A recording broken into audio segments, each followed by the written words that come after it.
Capítulo 2, Lição 1. Os ricos não trabalham pelo dinheiro. Pai, como é que a gente fica rico? Meu pai largou o jornal.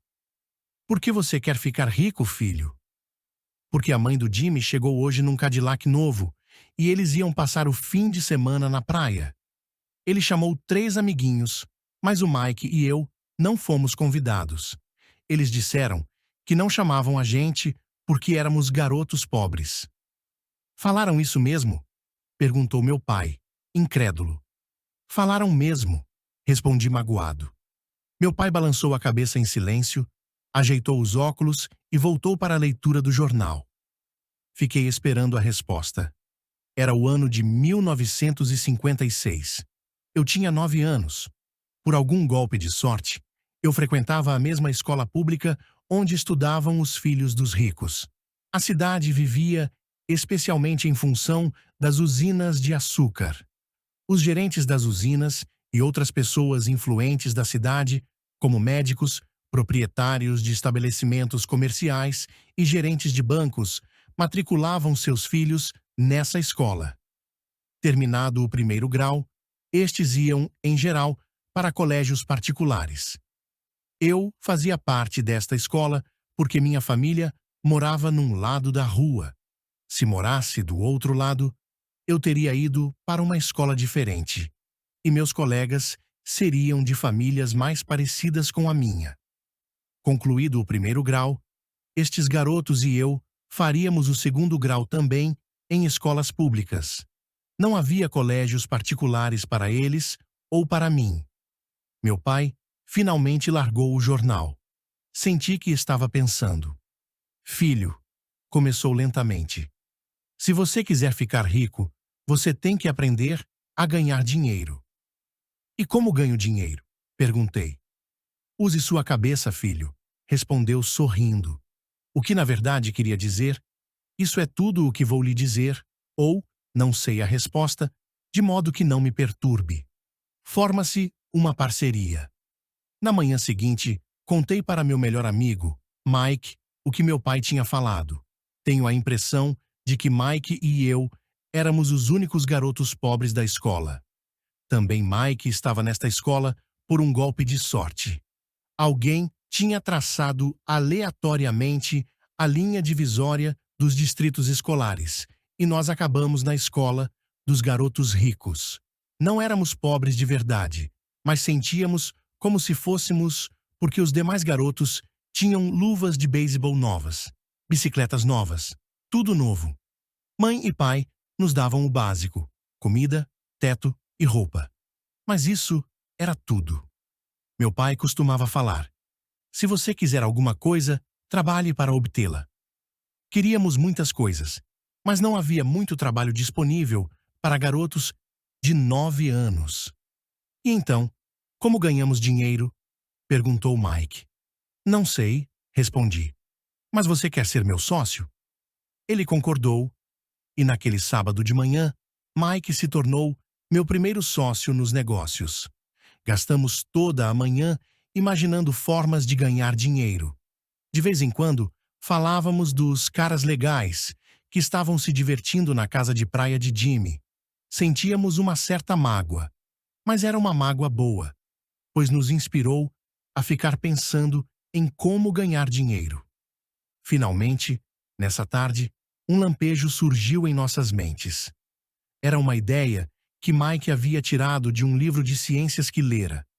Empolgados, demos um aperto de mão e a sociedade agora tinha um objetivo. Durante as semanas seguintes, Mike e eu percorremos a vizinhança pedindo aos vizinhos que guardassem para nós os tubos vazios de pasta de dentes. Intrigados, muitos adultos concordavam sorrindo. Alguns perguntavam o que estávamos fazendo. Respondíamos: não dá para contar, é um segredo de negócios. Conforme as semanas passavam, mamãe ficava nervosa. Tínhamos escolhido um lugar perto da máquina de lavar roupas para estocar nossa matéria-prima. Numa caixa de papelão, que contivera vidros de molho de tomate, acumulava-se nossa pilha de tubos de pasta de dentes usados. Finalmente, mamãe deu uma bronca. Não aguentava mais ver aquele monte de tubos espremidos na maior confusão. "O que vocês estão fazendo, garotos?" perguntou. "E não me venham novamente com a desculpa de que é um segredo de negócios. Deem um jeito nesta bagunça ou jogo tudo fora." Mike e eu argumentamos. Explicamos que em breve teríamos o suficiente para começar a produção. Dissemos que estávamos esperando que alguns vizinhos acabassem de usar suas pastas para que pudéssemos recolher os tubos. Mamãe nos deu uma semana de prazo. Antecipamos a data do início da produção. A pressão aumentava. Minha primeira sociedade já estava sendo ameaçada por uma notificação de despejo do nosso armazém, feita por minha própria mãe. Mike se encarregou de apressar o consumo das pastas, informando que os dentistas recomendavam escovação mais frequente dos dentes. Comecei a instalar a linha de produção.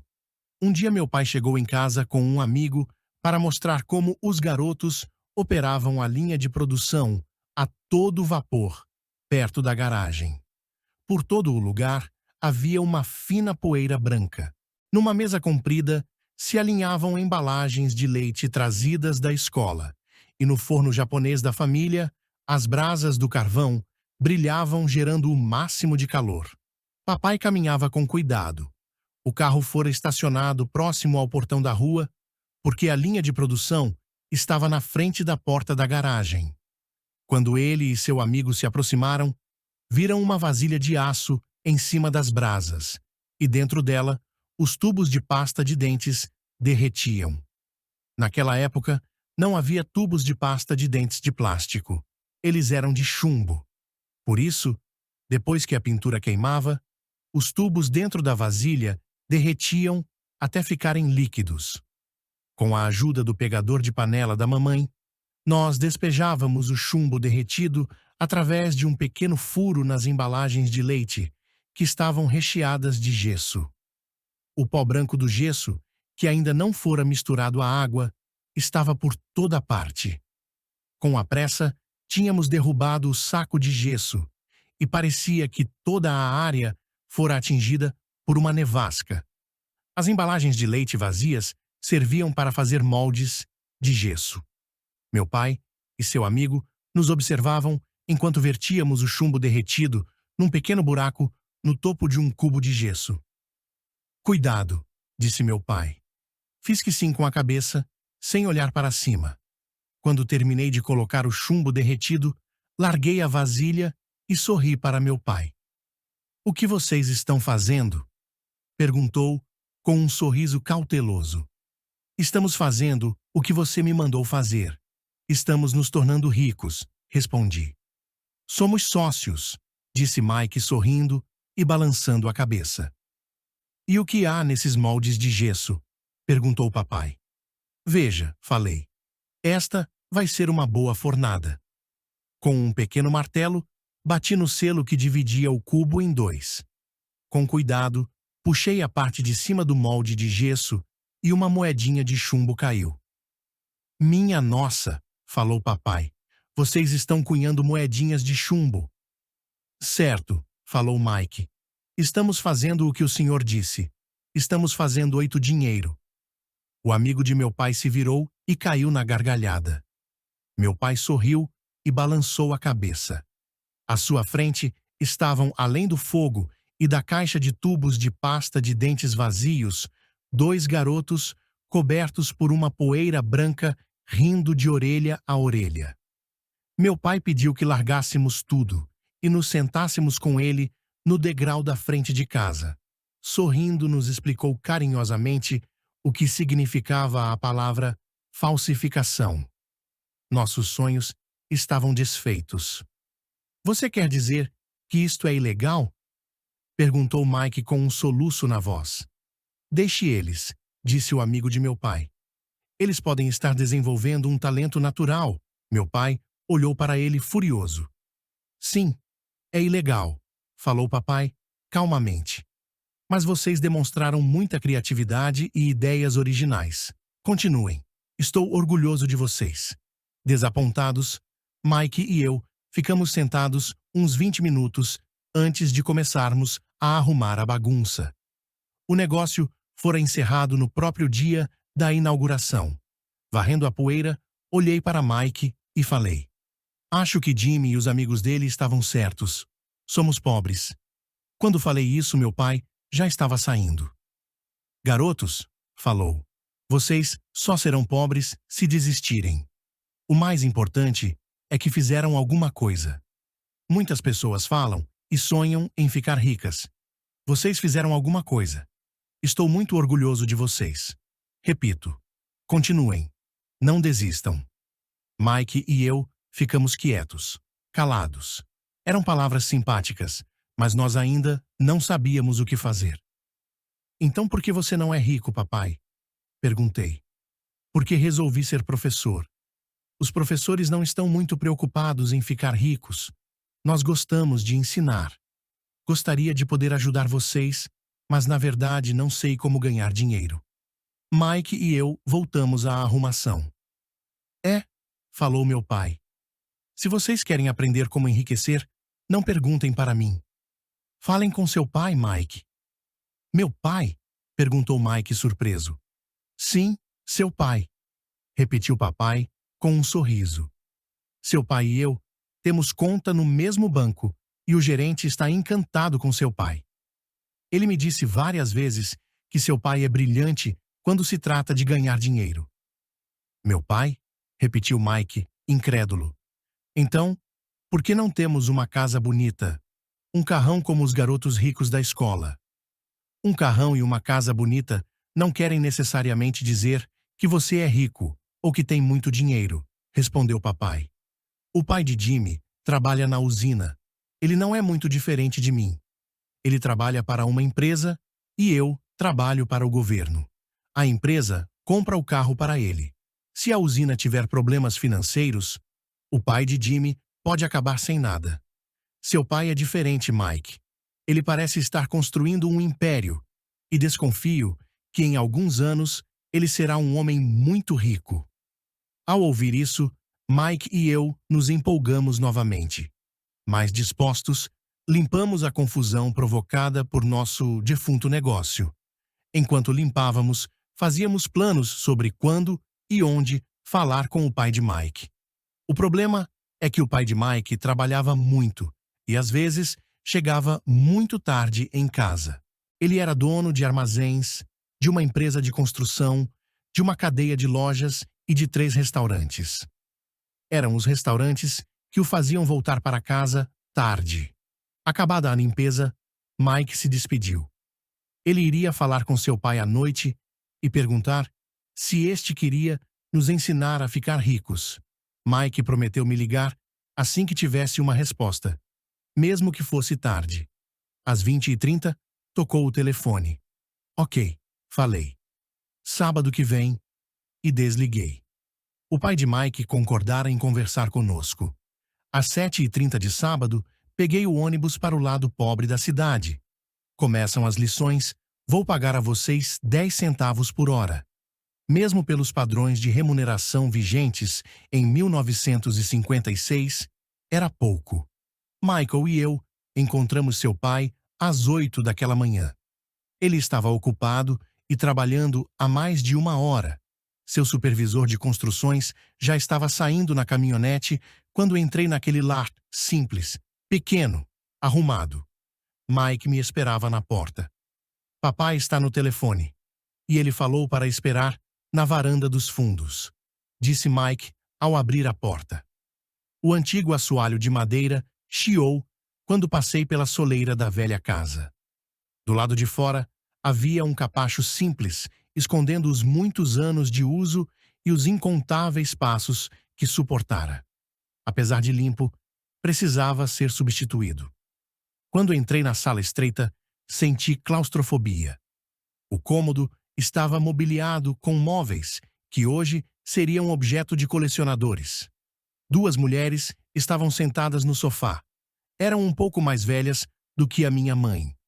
Em frente às mulheres estava um homem em trajes de trabalhador. Ele vestia calça e camisa caquis, bem passados, mas não engomados, e calçava botas de trabalho bem engraxadas. Deveria ser uns 10 anos mais velho que papai. Diria que tinha uns 45 anos. Eles sorriram quando Mike e eu passamos em direção à cozinha, de onde se saía para um pátio nos fundos. Timidamente, devolvi o sorriso. Quem são eles? Perguntei. Ah, eles trabalham para papai. O mais velho dirige seus armazéns e as mulheres são gerentes dos restaurantes. E você já viu o supervisor das construções, que está trabalhando em um projeto rodoviário, a uns 80 quilômetros daqui. O outro supervisor, que cuida da construção das casas, saiu antes de você chegar. Isso acontece o tempo todo? Perguntei. Nem sempre, mas muitas vezes, disse Mike sorrindo, enquanto puxava uma cadeira para sentar perto de mim. Perguntei ao papai se ele vai nos ensinar a ganhar dinheiro, disse Mike. E o que ele respondeu? Perguntei com cautelosa curiosidade. Bom, primeiro me encarou com uma expressão engraçada, e então falou que iria nos fazer uma oferta. Oh, respondi balançando a cadeira para trás em direção à parede. A cadeira em que sentava se sustentava nos pés de trás. Mike fazia o mesmo. Você sabe o que ele vai nos oferecer? Perguntei. Não, mas a gente já vai descobrir. De repente, o pai de Mike passou pela porta de tela e pisou no alpendre. Mike e eu pulamos, ficando em pé, não por respeito, mas pelo susto que levamos. Prontos, garotos? Perguntou o pai de Mike, puxando uma cadeira para sentar perto de nós. Fizemos que sim com a cabeça e aproximamos as cadeiras. Ele era um homem grande, com cerca de 1,85 m e 100 quilos. Meu pai era mais alto. Pesava mais ou menos o mesmo, e era 5 anos mais velho que o pai de Mike. Eles eram de certo modo parecidos, embora de origens étnicas diferentes. Talvez tivessem energias semelhantes. Mike falou que você quer aprender a ganhar dinheiro? É isso mesmo, Robert. Rapidamente assenti com a cabeça, não sem uma pequena sensação de intimidação. Senti muito poder por trás de suas palavras e de seu sorriso. Muito bem. Eis a minha oferta. Vou ensinar a vocês, mas não como em uma sala de aula. Vocês trabalham para mim, eu ensino a vocês. Vocês não trabalham para mim, eu não ensino a vocês. Posso ensinar mais rápido se trabalharem, e não fico perdendo tempo se só ficarem sentados escutando, como fazem na escola. Esta é minha oferta. É pegar ou largar. Posso fazer uma pergunta? Antes? Falei. Não, é pegar ou largar. Tenho trabalho demais para perder tempo. De qualquer modo, se você não puder se decidir logo, não vai aprender nunca a ganhar dinheiro. As oportunidades vêm e vão. Ser capaz de tomar decisões rápidas é uma habilidade importante. Você tem a oportunidade que pediu. As aulas começam em 10 segundos, respondeu o pai de Mike, com um sorriso incentivador. Topo, respondi. Topo, respondeu Mike. Bom, falou o pai de Mike. A senhora Martin vai chegar daqui a 10 minutos. Depois que eu conversar com ela, vocês a acompanham até minha lojinha e já podem começar. Vou lhes pagar 10 centavos por hora. E vocês terão de trabalhar 3 horas todo sábado. Mas hoje tem o jogo de beisebol, falei. O pai de Mike abaixou a voz e falou com seriedade. É pegar ou largar, disse. Topo, respondi, decidindo trabalhar em lugar de jogar beisebol. 30 centavos depois. Às 9 horas de uma bela manhã de sábado, Mike e eu estávamos trabalhando para a senhora Martin. Ela era uma mulher bondosa e paciente. Sempre dizia que eu e Mike a lembrávamos de seus 2 filhos, que já estavam crescidos e não moravam com ela. Apesar de bondosa, ela acreditava no trabalho árduo e nos fazia trabalhar. Era uma chefe rigorosa. Passávamos 3 horas pegando latas das prateleiras e espanando-as, para depois recolocá-las no lugar. Era uma tarefa incrivelmente monótona. O pai de Mike, que eu chamo de meu pai rico, era dono de 9 dessas lojinhas com amplos estacionamentos. Eram as primeiras versões das lojas de conveniência. Nesses pequenos armazéns de bairro, as pessoas compravam artigos como leite, pão, manteiga e cigarros. O problema é que no Havaí, e isto aconteceu antes do ar-condicionado, não se podia fechar a porta das lojas por causa do calor. Nestas havia 2 amplas portas que davam para a rua e para o estacionamento. Cada vez que um carro passava ou estacionava, levantava poeira que se acumulava nas prateleiras. Portanto, tínhamos um emprego que duraria enquanto não houvesse ar-condicionado. Durante 3 semanas, Mike e eu comparecemos aos sábados à loja da Sra. Martin e trabalhamos durante 3 horas. Ao meio-dia, terminava nosso trabalho e ela nos dava 3 pratinhas de 10 centavos. Mas nem aos 9 anos, em meados da década de 1950, 30 centavos eram algo muito empolgante. Na época, um gibi custava 10 centavos, de modo que, em geral, eu gastava meu dinheiro com revistas em quadrinhos e voltava para casa. Na quarta-feira da 4ª semana, eu já estava a fim de largar. Tinha concordado em trabalhar só porque eu queria aprender a ganhar dinheiro com o pai do Mike, mas agora era um escravo por 10 centavos a hora. E ainda por cima, não tinha voltado a ver o pai do Mike desde aquele sábado. Desisto, falei para Mike na hora do almoço. O almoço da escola era horrível. A escola era monótona e agora já nem podia esperar pelos sábados. Mas o que estava me perturbando eram os 30 centavos. Desta vez, Mike sorriu. De que é que você está rindo? Perguntei, zangado e frustrado. Papai falou que isso ia acontecer. Ele disse para você procurá-lo quando estivesse a fim de largar. O quê? Disse indignado. Ele está esperando que eu fique saturado? Por aí, falou Mike. O papai é meio diferente. Ele ensina de modo diferente do seu pai. Seu pai e sua mãe falam muito. Meu pai é tranquilo e caladão. Espere até sábado. Vou falar para ele que você está a fim de largar. Você está dizendo que eu fui enrolado? Não, não é isso. Mas pode ser. Papai vai explicar no sábado. Fazendo fila no sábado, estava pronto e preparado para enfrentá-lo. Até meu pai de verdade estava furioso com ele. Meu verdadeiro pai, aquele que chamo de pai pobre, pensou que meu pai rico estava infringindo a legislação sobre trabalho de menores e deveria ser investigado. Meu instruído pai pobre me falou que eu deveria exigir o que merecia, pelo menos 25 centavos por hora. Falou ainda que se não conseguisse o aumento, deveria me demitir imediatamente. De qualquer maneira, você não precisa dessa droga de emprego, falou meu pai, pobre e indignado. Às 8 da manhã de sábado, eu estava entrando pela velha porta da casa de Mike. Sente e espere na fila, falou o pai de Mike quando entrei. Ele então se virou e foi para o pequeno escritório que ficava junto de um quarto de dormir. Olhei em volta e não vi Mike em lugar algum. Achando tudo meio esquisito, sentei perto daquelas 2 mulheres, as mesmas que lá estavam 3 semanas antes. Elas sorriram e me deram um lugar no sofá. Passaram-se 45 minutos e eu estava possesso. As 2 mulheres já tinham falado com ele e saído há meia hora. Um senhor mais velho ficou lá 20 minutos e foi embora.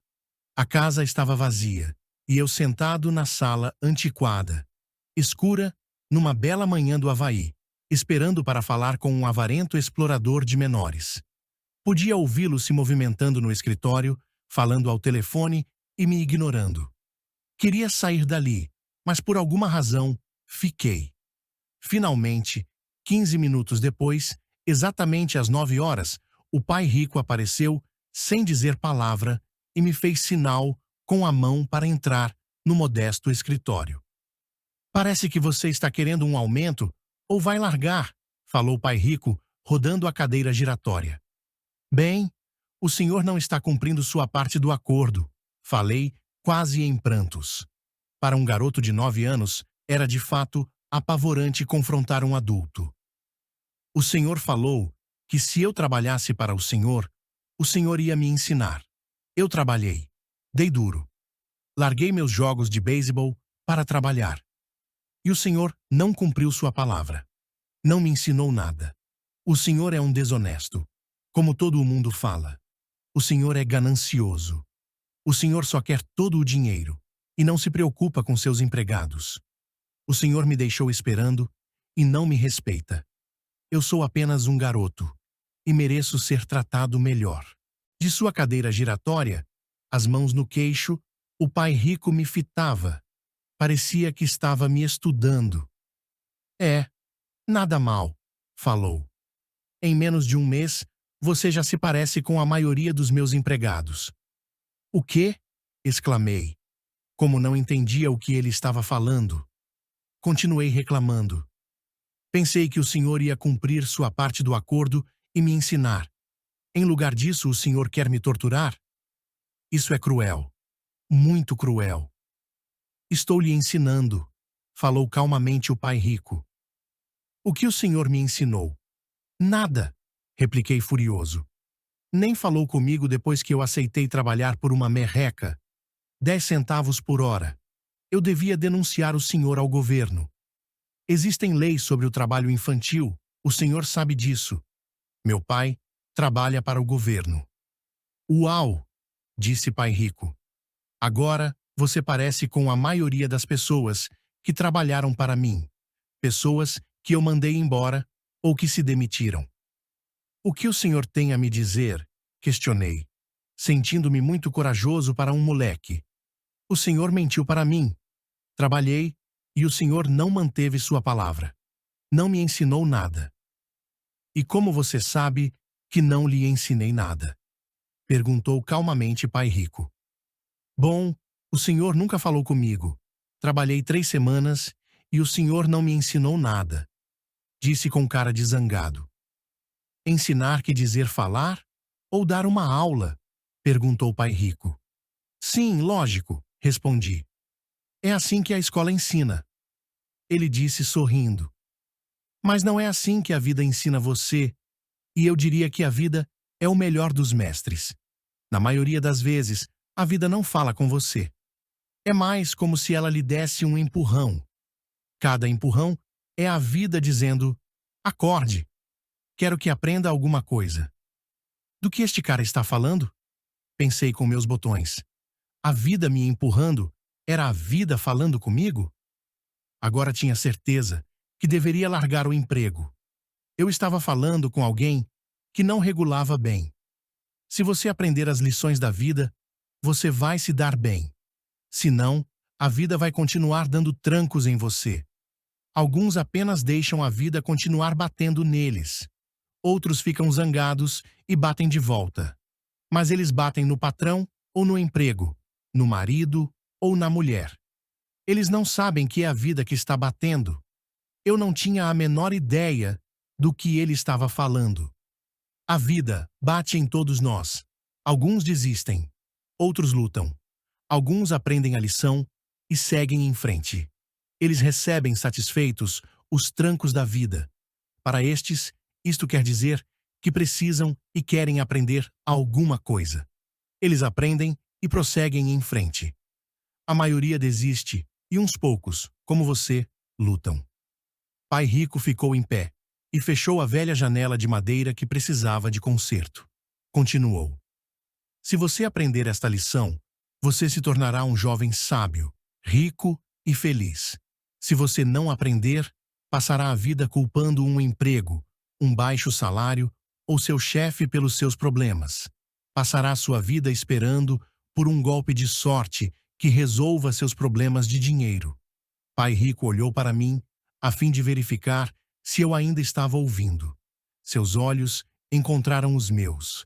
Estabeleceu-se uma comunicação entre nossos olhares. Finalmente, me afastei ao perceber que tinha assimilado esta última mensagem. Sabia que ele estava certo.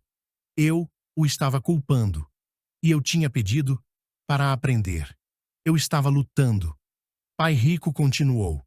Se for o tipo de pessoa que não tem garra, desistirá toda vez que a vida bater em você.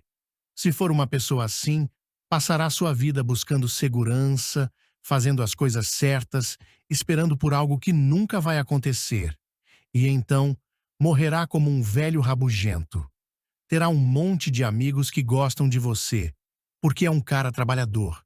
Você passa a vida na rotina, fazendo as coisas certas, mas a verdade é que a vida o leva à submissão. No fundo, você tem pavor de se arriscar. Queria, na verdade, vencer, mas o medo de perder é maior do que o entusiasmo da vitória. No íntimo, só você saberá que não foi atrás disso. Você escolheu a segurança. Nossos olhos voltaram a se encontrar. Por 10 segundos, ficamos nos encarando, e só depois que a mensagem foi recebida, nossos olhos se afastaram. O senhor estava me empurrando? Perguntei. Algumas pessoas achariam isso, sorriu o pai rico. Eu diria que apenas lhe mostrei o gostinho da vida. Que gostinho da vida? Respondi ainda zangado, mas agora curioso. Pronto, até para aprender. Vocês dois, garotos, foram as primeiras pessoas na vida que me pediram para lhes ensinar a ganhar dinheiro. Tenho mais de 150 empregados e nenhum deles me perguntou o que eu sei sobre dinheiro. Eles me pedem um emprego e um salário, mas nunca que lhes ensine sobre o dinheiro. De modo que a maioria deles passará os melhores anos de suas vidas trabalhando pelo dinheiro, sem entender realmente para que é que eles estão trabalhando. Eu estava ouvindo atentamente. Assim, quando Mike falou que você queria aprender como ganhar dinheiro, resolvi planejar um curso que se aproximasse da vida real. Eu poderia falar horas, mas você não escutaria nada. Portanto, resolvi deixar que a vida batesse um pouco em você para que pudesse me escutar. É por isso que só pago 10 centavos. E qual é a lição que aprendi trabalhando por 10 centavos a hora? Perguntei. Que você é mesquinho e explora seus empregados? Pai Rico se inclinou para trás e soltou uma gargalhada. Finalmente, quando parou de rir, falou. É melhor que você mude seu ponto de vista. Pare de culpar-me pensando que eu sou o problema. Se você pensa que eu sou o problema, então terá que me modificar. Se perceber que você é o problema, então poderá modificar a si mesmo, aprender alguma coisa e tornar-se mais sábio. A maioria das pessoas quer que todos no mundo mudem, menos elas próprias. Mas eu lhe digo, é mais fácil mudar a si próprio que a todos os demais. Não entendo, falei. Não me culpe por seus problemas, falou o pai rico, dando sinais de impaciência. Mas o senhor só me paga 10 centavos. E então, o que você está aprendendo? Perguntou o pai rico com um sorriso. Que o senhor é mesquinho, respondi com uma risadinha. Está vendo? Você acha que eu sou o problema? Retrucou o pai rico. Mas o senhor é. Bem, continue assim, e você não aprenderá nada. Pense que sou o problema, então quais são suas escolhas? Bem, se o senhor não me pagar mais, ou não me respeitar mais e me ensinar, eu largo tudo. Muito bem, disse pai rico. E isso é exatamente o que faz a maioria das pessoas. Elas se demitem e começam a procurar outro emprego, uma oportunidade melhor e um salário mais alto, pensando que um novo emprego ou um salário mais alto resolverão o problema. Não é o que acontece na maioria dos casos.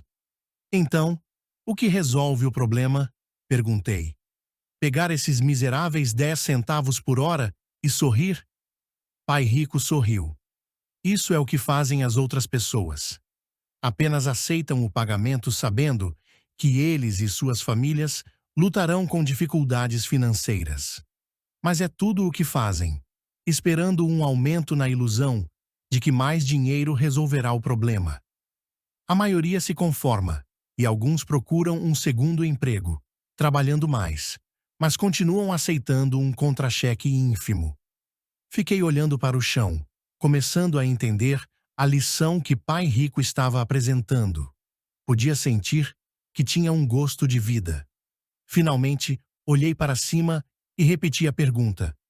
Então, o que é que resolve o problema? Isto, disse ele, dando-me um ligeiro tapinha na cabeça. Essa coisa que está entre suas orelhas. Foi nesse momento que Pai Rico me mostrou o ponto de vista central que o separava de seus empregados e de meu pai pobre, e que mais tarde o levou a tornar-se um dos homens mais ricos do Havaí, enquanto meu pai, muito instruído, mas pobre, lutou com problemas financeiros durante toda a sua vida. Era um ponto de vista singular que faz toda a diferença durante uma vida inteira. Pai Rico repetia de vez em quando esse ponto de vista que eu chamo a lição 1. Os pobres e a classe média trabalham pelo dinheiro. Os ricos fazem o dinheiro trabalhar para eles. Naquela bela manhã de sábado, eu estava aprendendo um ponto de vista diferente daquele que meu pai pobre me ensinara. Aos 9 anos, eu percebia que ambos os pais queriam que eu aprendesse. Ambos me incentivavam a estudar, mas não as mesmas coisas. Meu pai, muito instruído, recomendava que fizesse o que ele fizera. Filho, quero que você estude muito, que tenha boas notas, para que você possa conseguir um bom emprego, seguro, em uma grande empresa que lhe traga grandes benefícios. Meu pai rico queria que eu aprendesse como funciona o dinheiro para que eu pudesse colocá-lo a trabalhar para mim. Essas lições eu aprenderia ao longo da vida, sob sua orientação e não na sala de aula. Meu pai rico continuou a primeira lição. Fico contente em ver que você se enfureceu por trabalhar por 10 centavos a hora. Se não tivesse se zangado e tivesse aceitado isso satisfeito, teria de lhe dizer que não poderia ensinar nada. Veja, aprender de verdade exige energia, paixão e um desejo ardente. A raiva é uma grande parte desta fórmula, pois a paixão é uma combinação de raiva e amor. No caso do dinheiro, a maioria das pessoas prefere não arriscar e se sentir seguras. Ou seja, não são conduzidas pela paixão, são conduzidas pelo medo. É por isso que elas aceitam um emprego com salário baixo? Perguntei. Sim, respondeu o pai rico. Algumas pessoas dizem que eu exploro os empregados porque não pago tanto quanto a usina de açúcar ou o governo. Eu digo que as pessoas se exploram a elas mesmas. O medo é delas, não meu. Mas o senhor não acha que deveria pagar mais para elas? Indaguei. Não tenho de fazê-lo. E além disso, mais dinheiro não vai resolver o problema. Veja seu pai. Ele ganha bastante dinheiro e ainda assim não dá conta das despesas. A maioria das pessoas, se receber mais dinheiro, apenas passará a se endividar mais. Daí os 10 centavos por hora. Eu disse rindo. É parte da lição. Certo, sorriu o pai rico. Você vê, seu pai estudou muito, de modo que conseguiu um salário alto. Mas ele ainda tem problemas financeiros porque nunca aprendeu nada sobre dinheiro na escola. E ainda por cima, ele acredita em trabalhar pelo dinheiro. E o senhor não acredita? Perguntei. Não, de verdade não, disse pai rico. Se você quiser aprender a trabalhar pelo dinheiro, então fique na escola. É um bom lugar para aprender isso. Mas se você quer aprender como fazer o dinheiro trabalhar para você, então vou lhe ensinar como fazer. Mas só se você quiser aprender. E todo mundo não quer aprender isso? Indaguei. Não, respondeu o pai rico. Simplesmente porque é mais fácil aprender a trabalhar pelo dinheiro, em especial se o medo é a principal emoção quando se trata de discutir dinheiro. Não estou entendendo, retruquei franzindo as sobrancelhas. Não se preocupe com isso por enquanto. Saiba apenas que é o medo que faz a maioria das pessoas trabalhar num emprego. O medo de não pagar as contas. O medo de ser mandado embora. O medo de não ter dinheiro suficiente. O medo de começar de novo. Esse é o preço de aprender uma profissão ou habilidade e então trabalhar pelo dinheiro. A maioria das pessoas se torna escrava do dinheiro e fica zangada com o patrão. Aprender a pôr o dinheiro a trabalhar para a gente é um tipo de estudo totalmente diferente? Perguntei. Sem dúvida, respondeu o pai rico. Ficamos sentados em silêncio, contemplando a bela manhã. Meus amigos deviam estar começando seu jogo de beisebol infantil. E por alguma razão, agora eu estava feliz de ter decidido trabalhar por 10 centavos a hora. Sentia que estava a ponto de aprender alguma coisa que meus colegas não aprenderiam na escola. Pronto para aprender? Perguntou o pai rico. Sem dúvida, respondi com um risinho. Estou cumprindo minha promessa. Estive ensinando a você de longe, falou o pai rico. Aos 9 anos, você teve um gostinho do que é trabalhar pelo dinheiro.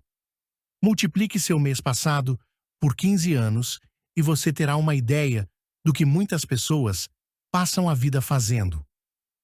Não entendo, falei. Como você se sentiu esperando na fila para falar comigo? Uma vez para ser contratado e outra para pedir um aumento? Péssimo, disse. Quando se opta por trabalhar pelo dinheiro, essa é a vida que levam muitas pessoas, disse pai rico. E como se sentiu quando a senhora Martin pôs na sua mão 30 centavos por 3 horas de trabalho? Achei que não era suficiente. Parecia que não valia nada. Fiquei desapontado, respondi. É assim que a maioria dos empregados se sente quando recebe seus contra-cheques, especialmente com todos os descontos de impostos e outros itens. Pelo menos você recebeu 100%. O senhor está dizendo que a maioria dos empregados não recebe tudo? Perguntei espantado. Claro que não, disse pai rico. O governo sempre tira sua parte antes. E como é que ele faz? Perguntei. Impostos, disse pai rico. Você paga impostos quando ganha. Você paga impostos quando gasta. Você paga impostos quando poupa. Você paga impostos quando morre. Por que é que as pessoas deixam que o governo faça isso com elas? Os ricos não deixam, disse pai rico com um sorriso. Os pobres e a classe média deixam. Aposto que ganho mais que seu pai. E contudo, ele paga mais impostos. E como pode ser? Perguntei. Aos 9 anos, isso não fazia sentido para mim. Por que alguém deixaria o governo fazer isso com ele? Pai rico ficou sentado em silêncio. Acho que ele queria que eu ouvisse, em lugar de ficar falando besteira. Finalmente, me acalmei. Não tinha gostado do que ouvira. Sabia que meu pai vivia reclamando dos impostos que pagava, mas na verdade, não tomava nenhuma atitude quanto a isso. A vida estaria batendo nele? Pai rico se balançava em sua cadeira tranquilamente enquanto olhava para mim. Pronto para aprender? Perguntou. Fiz que sim, com a cabeça. Lentamente. Como já falei, há muito a aprender. E aprender como se faz o dinheiro trabalhar para a gente é estudo para uma vida inteira. A maioria das pessoas fica 4 anos numa faculdade e aí termina os estudos. Eu sei que meu estudo sobre o dinheiro vai continuar por toda a minha vida, simplesmente porque, quanto mais sei, mais descubro que tenho de aprender ainda. As pessoas, em geral, nunca estudam o assunto. Trabalha-se, recebe-se o salário, conferem-se os canhotos do talão de cheques e isso é tudo. E ainda se espantam porque têm problemas de dinheiro. Então pensam que mais dinheiro vai resolver a situação. Poucos percebem que lhes falta instrução financeira. Então papai tem dificuldade com os impostos porque ele não entende de dinheiro? Perguntei confuso. Olha, disse pai rico, Os impostos são apenas uma pequena parte do aprendizado para fazer o dinheiro trabalhar para você. Hoje, eu só queria descobrir se você ainda tem a paixão de aprender sobre dinheiro. A maioria das pessoas não tem. Elas querem ir para a escola, aprender uma profissão, divertir-se no trabalho e ganhar rios de dinheiro. Um dia, acordam com sérios problemas financeiros e então não podem parar de trabalhar. Esse é o preço de só saber como trabalhar pelo dinheiro em lugar de estudar para saber como pôr o dinheiro a trabalhar para você. E então, você continua apaixonado por aprender? Perguntou o pai rico. Acenei afirmativamente com a cabeça. Bom, disse pai rico. Agora de volta ao trabalho. Desta vez, não vou lhe pagar nada. O quê? Perguntei espantado. Você ouviu? Nada. Trabalhará as mesmas 3 horas no sábado, mas desta vez não receberá os 10 centavos por hora. Você disse que queria aprender a não trabalhar pelo dinheiro. Sendo assim, não vou pagar nada. Eu não podia acreditar no que estava ouvindo. Já conversei sobre isso com Mike. Ele já está trabalhando, tirando a poeira e arrumando as latas para mim. Melhor você se apressar e correr para lá. Não é justo, gritei. O senhor tem de pagar alguma coisa. Você disse que queria aprender. Se não aprender isso agora, será como aquelas 2 mulheres e o homem que estavam sentados na minha sala. Trabalham pelo dinheiro e esperam que eu não os mande embora. Ou como seu pai, ganhando rios de dinheiro apenas para ficar endividado até o pescoço e esperando que mais dinheiro resolva o problema. Se for isso o que você quer, então volte para aqueles 10 centavos a hora. Ou você pode ainda fazer aquilo que muitas pessoas acabam fazendo: reclamar que o salário não é suficiente, demitir-se e procurar outro emprego. Que é que eu faço? Perguntei. Pai rico deu um tapinha em minha cabeça. Use isto, falou. Se você usar bem, logo estará me agradecendo por ter lhe dado uma oportunidade de se tornar um homem rico. Fiquei parado, sem acreditar que eu estivesse embarcando nessa canoa. Queria conseguir um aumento e acabei sendo convencido a trabalhar de graça. Pai rico voltou a dar um tapinha na minha cabeça e disse: use isto. Agora fora daqui, de volta ao trabalho. Lição 1. Os ricos não trabalham pelo dinheiro. Não contei para meu pai pobre que não estava mais sendo pago. Ele não teria entendido, e eu não queria tentar explicar algo que eu próprio ainda não estava entendendo. Durante 3 semanas, Mike e eu trabalhamos 3 horas, todo sábado, sem ganhar nada. O trabalho não me preocupava, e a rotina se tornou mais fácil. O que me deixava danado era perder os jogos de beisebol e não poder comprar os gibis. Na 3ª semana, por volta do meio-dia, apareceu Pai Rico. Ouvimos seu caminhão chegar ao estacionamento e fazer um barulhão quando o motor foi desligado. Ele entrou na loja e cumprimentou a Sra. Martin com um abraço. Depois de verificar como a loja estava indo, ele abriu o freezer dos sorvetes, pegou 2 picolés, pagou e chamou a mim e a Mike. Vamos dar uma voltinha, moçada. Atravessamos a rua e fomos para um amplo gramado onde alguns adultos estavam jogando beisebol. Sentando em uma mesa de piquenique afastada, ele deu os picolés para mim e para o Mike. Como as coisas estão indo, garotos? Ok, respondeu Mike.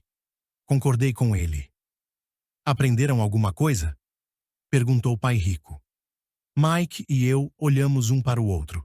Levantamos os ombros e balançamos a cabeça em uníssono. Evitando uma das maiores armadilhas da vida. Bom, garotos, precisam começar a pensar.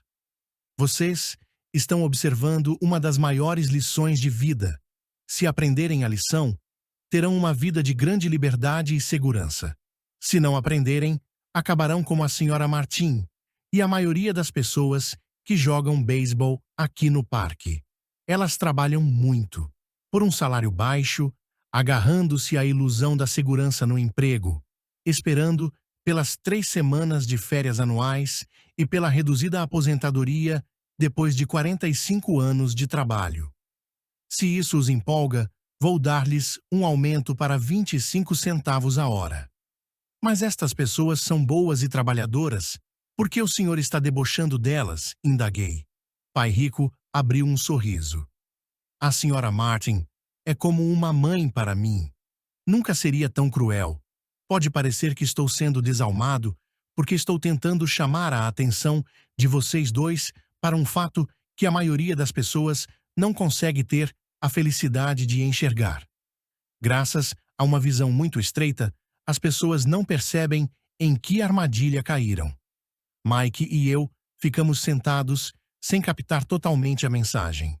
Ele parecia cruel. Contudo, sentíamos que ele desejava desesperadamente que percebêssemos algo. Sorrindo, Pai Rico continuou. Não estão gostando desses 25 centavos a hora? O coração de vocês não bate um pouquinho mais rápido? Fiz um não com a cabeça, mas na realidade, meu coração batia mais rápido. Para mim, 25 centavos a hora representava uma fortuna. Ok, vou pagar $1 a hora, prosseguiu o Pai Rico, com um sorriso malicioso. Agora meu coração acelerou de verdade. Meu cérebro gritava, topa, topa. Eu não podia acreditar no que estava ouvindo. Ainda assim, fiquei calado. Ok, $2 a hora. Meu pequeno cérebro e meu pequeno coração de 9 anos quase explodiram. Afinal, estávamos em 1956 e receber $2 a hora teria me tornado o garoto mais rico do mundo. Não me podia imaginar ganhando esse dinheiro todo. Eu queria dizer sim. Eu queria fechar o negócio.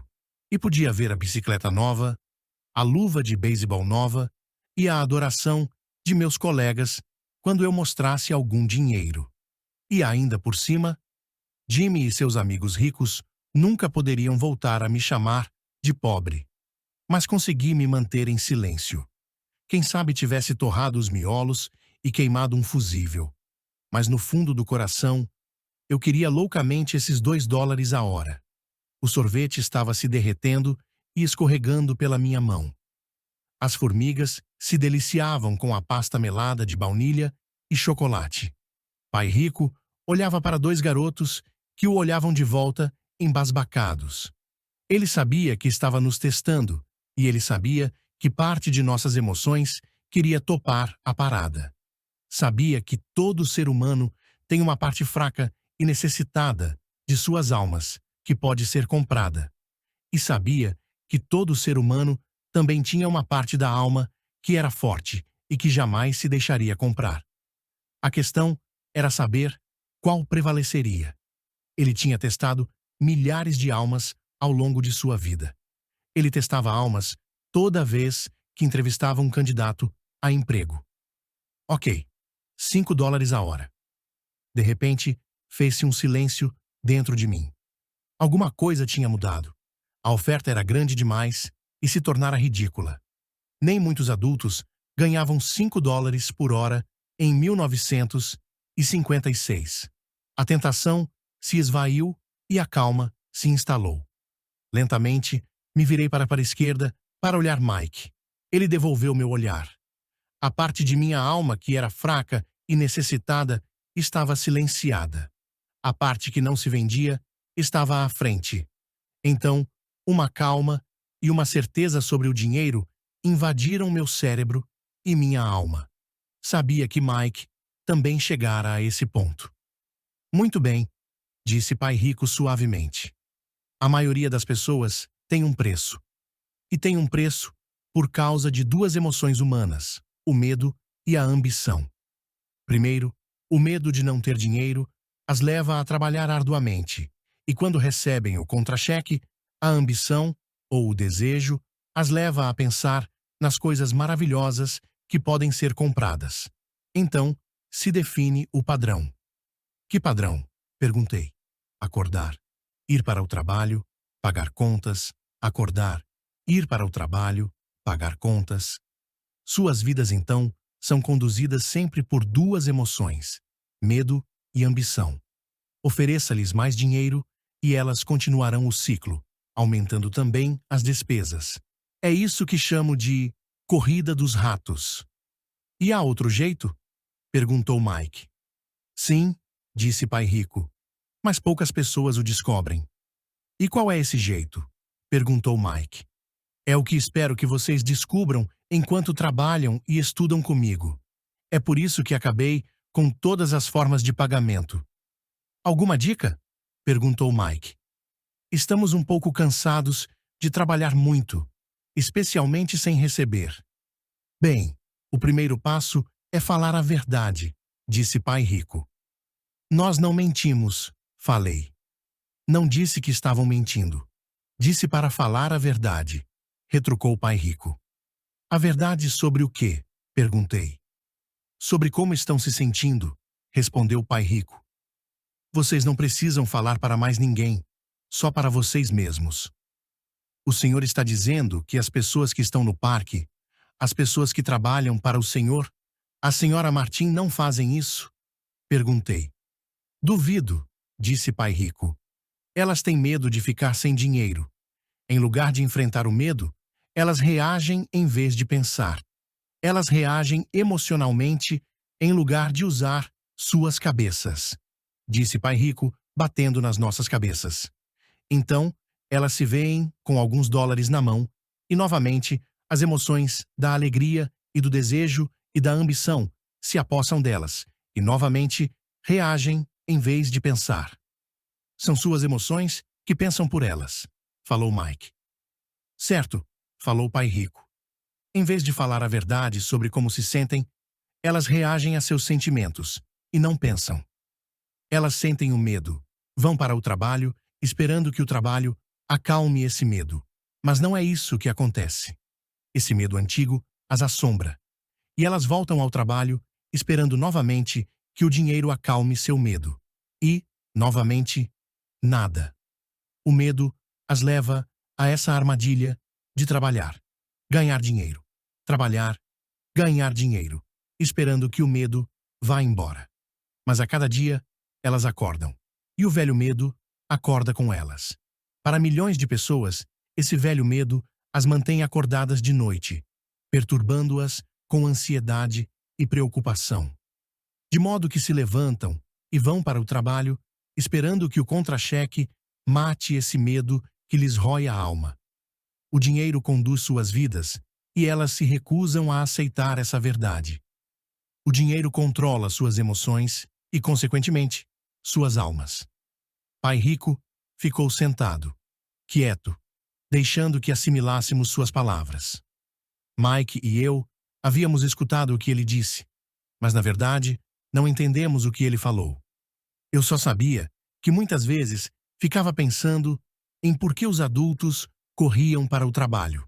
Não parecia ser algo muito divertido, e eles não aparentavam estar muito felizes, mas alguma coisa os impelia a correr para o trabalho. Percebendo que tínhamos absorvido o que era possível de suas palavras, Pai Rico falou: E quero que vocês, garotos, evitem essa armadilha. É isso que quero ensinar a vocês. Não apenas a ser rico, porque ser rico não resolve o problema. Não resolve? Perguntei surpreso. Não, não resolve. Deixem-me falar desta outra emoção, que é o desejo. Alguns a chamam de ganância, mas eu prefiro desejo. É perfeitamente normal querer coisas melhores, mais bonitas, mais divertidas ou empolgantes. Portanto, as pessoas também trabalham por dinheiro por causa do desejo. Elas desejam o dinheiro pela alegria, que acreditam o dinheiro pode comprar. Mas a alegria que o dinheiro traz, muitas vezes, tem curta duração. E é preciso mais dinheiro para adquirir mais alegria, mais satisfação, mais conforto, mais segurança. Assim, continua-se trabalhando, pensando que o dinheiro um dia acalmará suas almas perturbadas pelo medo e pelo desejo. Mas o dinheiro não pode fazer isso. Mesmo para as pessoas ricas? Perguntou Mike. Incluindo os ricos, respondeu Pai Rico. De fato, a razão pela qual muitas pessoas são ricas não é o desejo, mas o medo.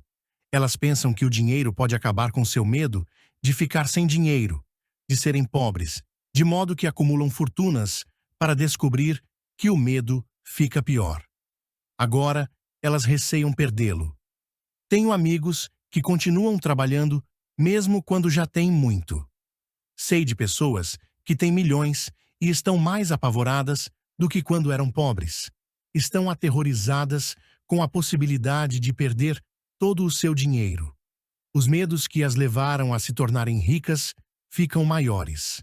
Essa parte fraca e necessitada de suas almas, na verdade, grita ainda mais forte. Não querem perder suas mansões, seus carros, a vida de luxo que o dinheiro pode comprar. Preocupam-se com o que seus amigos dirão se perderem todo o seu dinheiro. Muitos estão emocionalmente desesperados e neuróticos, embora pareçam ricos e tenham grandes fortunas. Então a pessoa pobre é mais feliz? Perguntei. Não, não acho, replicou o Pai Rico. Evitar o dinheiro é tão neurótico quanto ser apegado ao dinheiro. Como se isso tivesse sido uma deixa, o mendigo da cidade passou perto de nossa mesa. Parou junto ao cesto de lixo e começou a vasculhar. Nós três observamos com grande interesse. Talvez antes o tivéssemos ignorado. Pai Rico tirou da carteira uma nota de $1 e fez um gesto para o velho.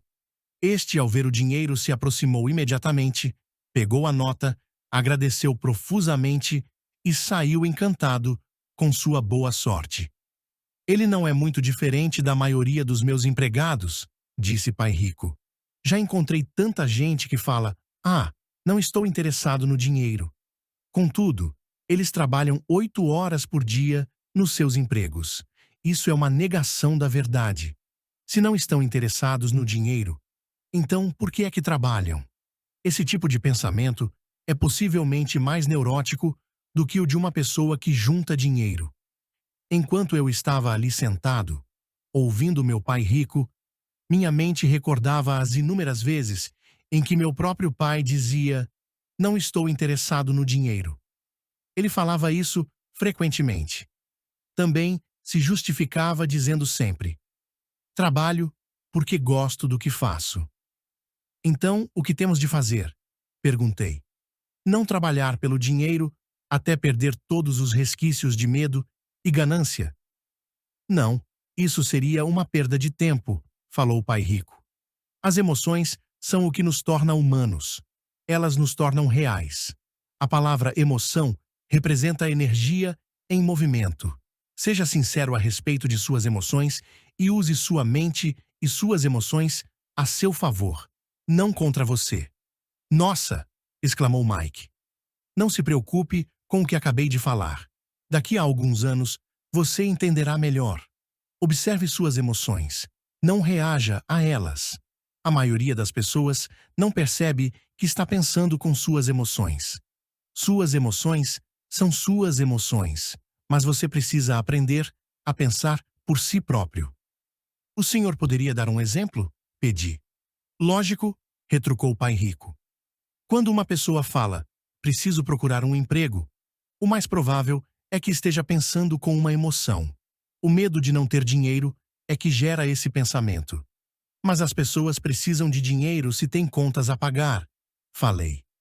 Sem dúvida, disse Pai Rico sorrindo. Tudo o que estou dizendo é que na maioria das vezes são as emoções que comandam o pensamento. Não estou entendendo, disse Mike. Por exemplo, continuou Pai Rico, se existe o medo de não ter dinheiro suficiente, em vez de sair correndo para procurar um emprego a fim de ganhar algum, as pessoas poderiam se perguntar: um emprego seria, no longo prazo, a melhor solução para este medo? Na minha opinião, a resposta é não, especialmente se levarmos em conta a duração da vida da pessoa.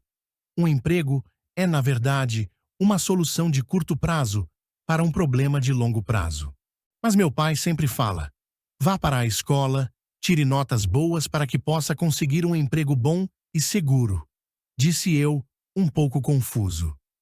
Sim, entendo o que ele diz, afirmou o pai rico sorrindo. A maioria das pessoas aconselha isso e costuma considerar uma boa ideia. Mas, em geral, é o medo que leva as pessoas a dar esse conselho. O senhor quer dizer que meu pai fala isso porque tem medo? Sim, respondeu o pai rico. Seu pai está apavorado com a possibilidade de você não ser capaz de ganhar dinheiro e enquadrar-se na sociedade. Não me entenda mal. Ele o ama e quer o melhor para seu filho. E eu acho que seu receio se justifica.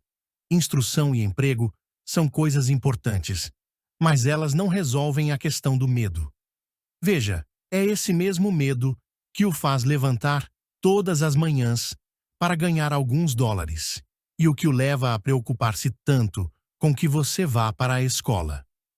E o senhor, aconselha o quê? Perguntei. Quero ensinar a vocês o domínio sobre o poder do dinheiro, a não ter medo dele. E isso não é ensinado na escola. Se não aprenderem isso, se tornarão escravos do dinheiro. Começava, finalmente, a fazer sentido. Ele queria abrir nossos horizontes, mostrar-nos o que a senhora Martin não via, o que seus empregados não viam, ou, por falar nisso, o que meu pai não via. Naquele dia, minha visão se ampliou e comecei a vislumbrar a armadilha que aguardava tanta gente. Vejam, em última análise, somos todos empregados, só que trabalhamos em níveis diferentes, disse pai rico. Eu só quero que vocês tenham a chance de escapar da armadilha. A armadilha criada por essas duas emoções, o medo e o desejo. Usem-nas a seu favor, não contra. Isso é o que quero ensinar a vocês. Não estou interessado em ensinar apenas a ganhar rios de dinheiro. Isso não vai cuidar do medo e do desejo. Se primeiramente vocês não cuidarem do medo e do desejo e ficarem ricos, vocês serão apenas escravos bem pagos. E como escapar da armadilha? Perguntei. A causa principal da pobreza ou das dificuldades financeiras está no medo e na ignorância, não na economia, ou no governo, ou nos ricos. É o medo que instalamos em nós mesmos e a ignorância que mantém as pessoas presas na armadilha. Então vocês, garotos, vão para a escola e se formem. Eu lhes ensinarei como não cair na armadilha. As peças do quebra-cabeça começavam a se encaixar. Meu pai, instruído, tinha ótima formação e uma ótima carreira. Mas a escola nunca lhe tinha dito como lidar com o dinheiro ou com seus medos. Tornava-se claro que eu poderia aprender coisas diferentes e importantes com dois pais. O senhor está falando do medo de não ter dinheiro. Como o desejo por dinheiro afeta nosso pensamento? Perguntou Mike. Como você se sentiu quando eu o tentei com um aumento no pagamento? Você notou que seu desejo crescia? Balançamos a cabeça afirmativamente. Ao não ceder às suas emoções, vocês foram capazes de adiar suas reações e pensar. Isso é o mais importante. Sempre sentiremos emoções de medo e ambição. Daqui para frente, o mais importante será que vocês usem essas emoções a seu favor e a longo prazo, e não apenas deixem que elas os conduzam e controlem seus pensamentos. A maioria das pessoas usa o medo e a ambição contra si mesmas. Isso é o começo da ignorância. Grande parte das pessoas passa a vida atrás de contra-cheques, aumentos salariais e segurança no emprego por causa dessas emoções de desejo e medo, sem se questionar realmente para onde esses pensamentos, conduzidos pela emoção, as estão levando. É como a história do burro que movimenta o carro enquanto seu dono fica balançando uma cenoura à frente de seu nariz. O dono do burro pode estar indo aonde deseja ir, mas o burro está correndo atrás de uma ilusão. Amanhã só haverá outra cenoura para o burro. O senhor quer dizer que no momento em que eu imaginei a nova luva de beisebol, os doces e os brinquedos, Isso era como a cenoura para o burro? Perguntou Mike. Isso mesmo. E quando você crescer, os brinquedos serão mais caros. Um carro novo, uma lancha e uma casa grande para impressionar seus amigos, disse Pai Rico com um sorriso. O medo empurra para fora da porta e o desejo o atrai, fazendo com que vocês vão de encontro ao rochedo. Esta é a armadilha. E qual é a resposta? Perguntou Mike. O que aumenta o medo e o desejo é a ignorância. É por isso que pessoas ricas, com muito dinheiro, muitas vezes têm mais medo à medida que ficam mais ricas. O dinheiro é a cenoura, a ilusão. Se o burro pudesse entender todo o contexto, ele poderia pensar 2 vezes antes de sair correndo atrás da cenoura. Pai Rico passou a explicar que a vida humana é uma luta entre a ignorância e o esclarecimento. Explicou que ao deixarmos de buscar informação e conhecimento sobre nós mesmos, instala-se a ignorância. A luta é uma decisão feita momento a momento, de aprender a abrir ou fechar a própria mente. Veja, a escola é muito, muito importante. Vocês vão à escola para aprender uma habilidade ou uma profissão e poder se tornar um membro útil da sociedade. Cada cultura necessita de professores, médicos, artistas, cozinheiros, homens de negócios, policiais, bombeiros, soldados. A escola os treina de modo que nossa cultura possa florescer, disse Pai Rico. Infelizmente, para muita gente, a escola é o fim e não o início. Fez-se um longo silêncio. Pai Rico sorria. Não entendi tudo o que ele disse naquele dia. Mas como ocorre com a maioria dos grandes mestres, cujas palavras continuam repercutindo por muitos anos, muitas vezes até depois que se foram, suas palavras estão comigo até hoje. Hoje me mostrei um pouco cruel, disse Pai Rico. Cruel por um motivo. Queria que vocês sempre se lembrassem desta conversa. Quero que pensem sempre na Senhora Martim. Quero que pensem sempre no burro. Não esqueçam nunca, porque as duas emoções, medo e desejo, podem levá-los à maior armadilha da vida, se não tiverem consciência de que elas estão controlando seu pensamento. Passar a vida com medo, não explorando jamais seus sonhos, é cruel. Trabalhar arduamente por dinheiro, pensando que este comprará aquilo que lhes trará felicidade, é também cruel. Acordar no meio da noite apavorado com as contas a pagar é uma forma de vida horrível. Viver uma vida determinada pelo montante de seu contra-cheque não é realmente viver. Pensar que um emprego os fará sentir-se seguros é mentir para vocês mesmos. É cruel e é a armadilha que quero que evitem, se possível.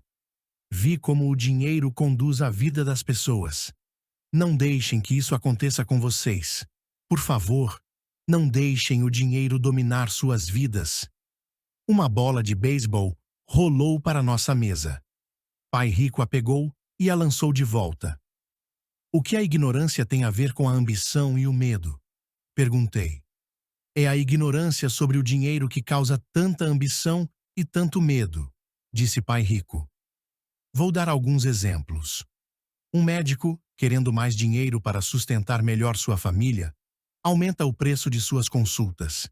Isso prejudica principalmente os mais pobres, de modo que estes têm saúde pior do que aqueles que têm dinheiro. E continuou. Como os médicos aumentam suas consultas, os advogados também aumentam sua remuneração. Como a remuneração dos advogados aumentou, os professores querem um aumento, o que provoca um aumento dos impostos e assim por diante. Logo, a disparidade entre ricos e pobres será tão grande que surgirá o caos e outra civilização entrará em colapso. As grandes civilizações entraram em colapso porque a distância entre os que têm e os que não têm era grande demais. Os Estados Unidos estão seguindo o mesmo caminho, provando mais uma vez que a história se repete, porque não aprendemos com ela. Só decoramos mecanicamente datas e nomes e não a lição. E os preços não aumentam? Perguntei. Não numa sociedade instruída, com um bom governo. Os preços, na verdade, deveriam cair. Naturalmente, isso às vezes só é verdadeiro na teoria. Os preços sobem devido ao medo e à ambição gerados pela ignorância. Se as escolas ensinassem as pessoas sobre o dinheiro, haveria mais dinheiro e preços mais baixos. Mas as escolas estão preocupadas em ensinar as pessoas a trabalhar pelo dinheiro e não a controlar o poder do dinheiro. Mas não existem faculdades de administração? Perguntou Mike. O senhor não está incentivando que eu vá fazer meu mestrado em uma faculdade de administração? Sim, falou o pai rico. Mas na maioria das vezes, as faculdades de administração treinam empregados que são profissionais sofisticados. Que os céus não permitam que um contador domine uma empresa. Tudo o que eles fazem é olhar para os números, demitir gente e aniquilar o negócio. Sei disso porque contrato contadores. Tudo o que eles pensam é cortar custos e aumentar preços, o que causa mais problemas. A contabilidade é importante. Gostaria que mais gente a conhecesse, mas ao mesmo tempo, ela não mostra tudo, acrescentou o pai rico furioso. Há uma solução? Perguntou Mike. Sim, disse pai rico. Aprenda a usar suas emoções para pensar e não pensar com suas emoções. Quando vocês, garotos, dominaram suas emoções, concordando em trabalhar de graça para mim, eu sabia que havia esperança. Quando novamente vocês resistiram às suas emoções, quando os tentei com mais dinheiro, vocês estavam novamente aprendendo a pensar em vez de se renderem às emoções. Este é o primeiro passo. Por que esse primeiro passo é tão importante? Perguntei. Isso vocês terão de descobrir. Quero que vocês aprendam. Vou levá-los pelo caminho dos espinhos. É um lugar que quase todos evitam. Vou levá-los a esse lugar aonde a maioria das pessoas tem medo de ir. Se forem comigo, abandonarão a ideia de trabalhar por dinheiro e aprenderão a fazer o dinheiro trabalhar para vocês. E o que receberemos se formos com o Senhor? O que acontecerá se concordamos em aprender com o Senhor? O que obteremos? Perguntei. O mesmo que irmão Coelho obteve, disse pai rico. Libertação da boneca de piche. Há um caminho de espinhos? Perguntei.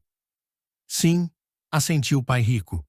O caminho de espinhos é nosso medo e nossa ambição. A saída está em pôr de lado o medo e confrontar nossa ambição, nossas fraquezas, nossa carência. E a saída também está na mente, na escolha de nossos pensamentos. Escolher nossos pensamentos? Perguntou Mike intrigado. Sim. Escolher o que pensamos, em lugar de reagir a nossas emoções, em lugar de levantar da cama e ir para o trabalho, para resolver os problemas, porque estamos assombrados pelo medo de não ter dinheiro para pagar nossas contas. O pensamento o levaria a dedicar tempo a colocar-se a si mesmo a pergunta: trabalhar com mais afinco seria a melhor solução para este problema? A maioria das pessoas está tão apavorada por não encarar a verdade, o medo está controlando-as, que não pode pensar e assim corre para sair de casa. A boneca de piche está no controle. Isto é o que quero dizer quando falo em escolher os pensamentos. E como fazemos isso? Perguntou Mike. Isso é o que vou ensinar a vocês. Vou lhes ensinar como escolher seus pensamentos, em lugar de reagir apavorados, tomando o café da manhã afobadamente e disparando porta afora. Lembrem-se do que disse antes.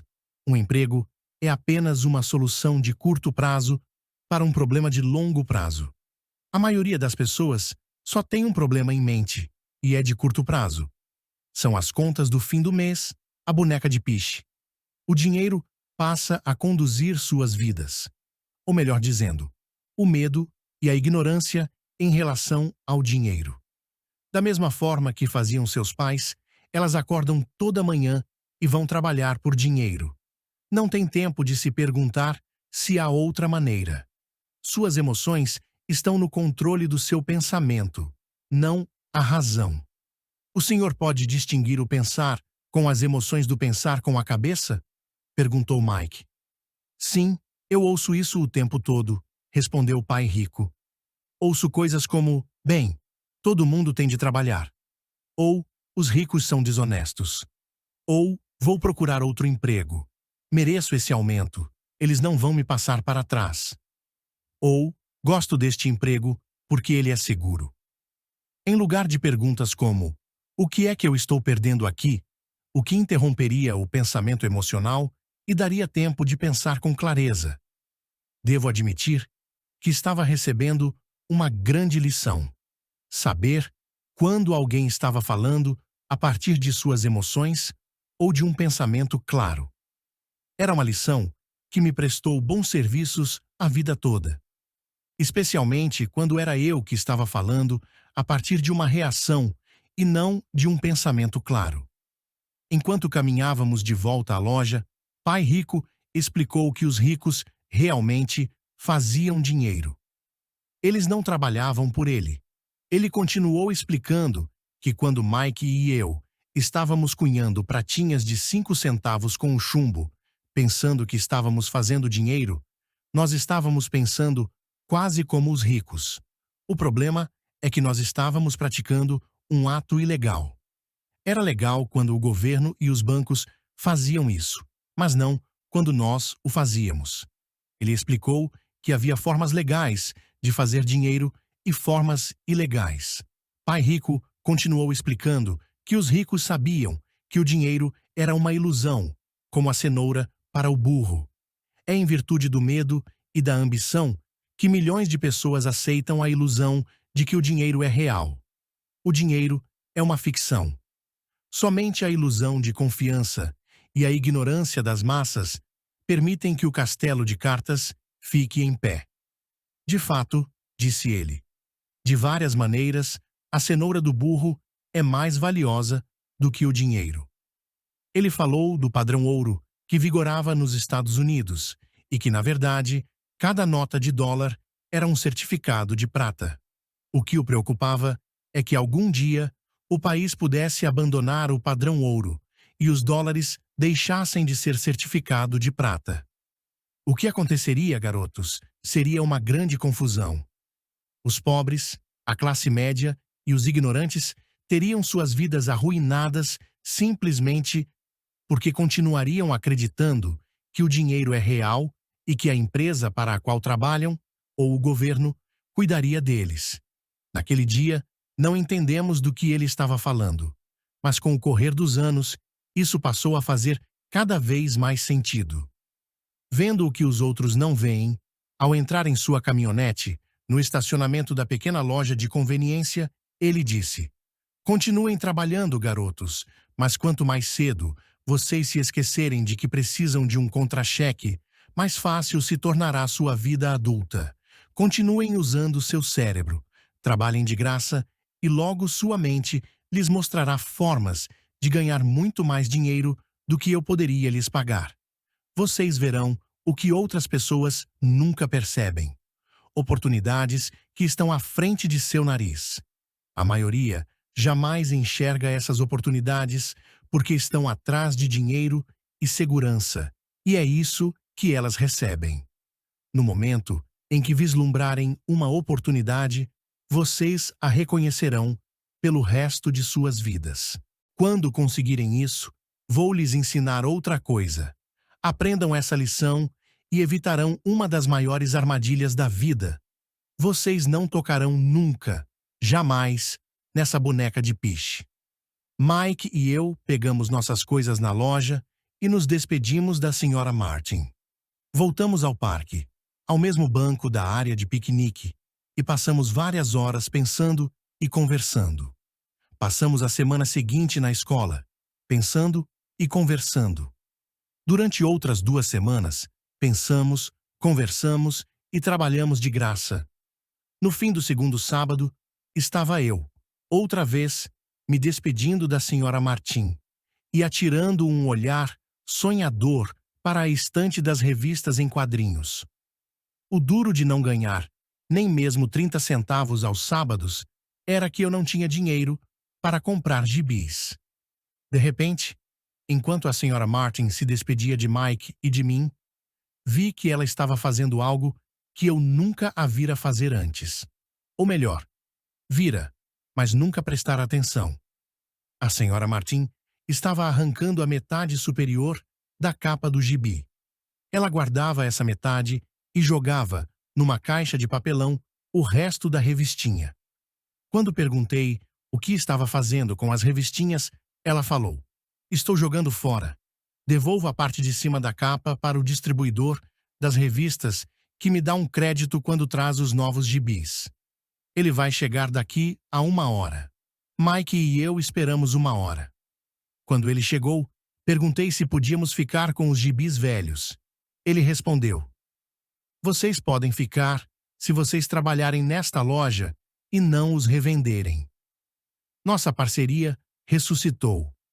A mãe de Mike tinha um quarto vazio no porão da casa. Nós o limpamos e começamos a empilhar ali centenas de gibis. Em pouco tempo, nossa biblioteca de gibis estava aberta ao público. Contratamos a irmã caçula de Mike, que adorava estudar, para ser bibliotecária.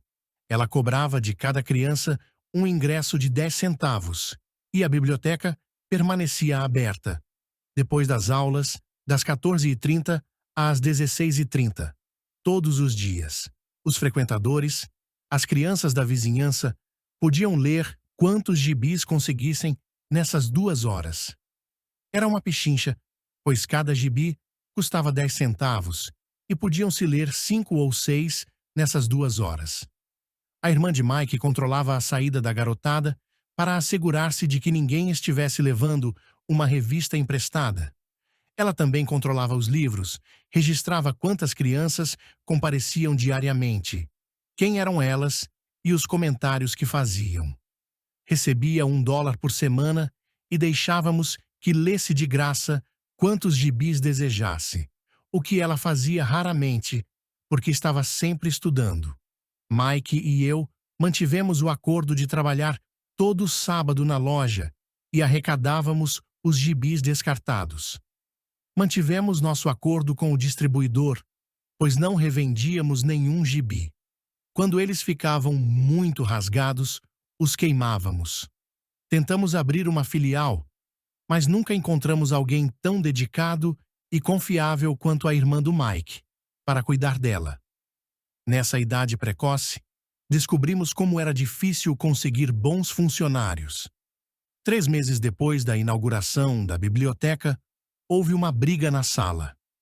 Alguns garotos de outro bairro a invadiram e começaram a confusão. O pai de Mike sugeriu que fechássemos o negócio.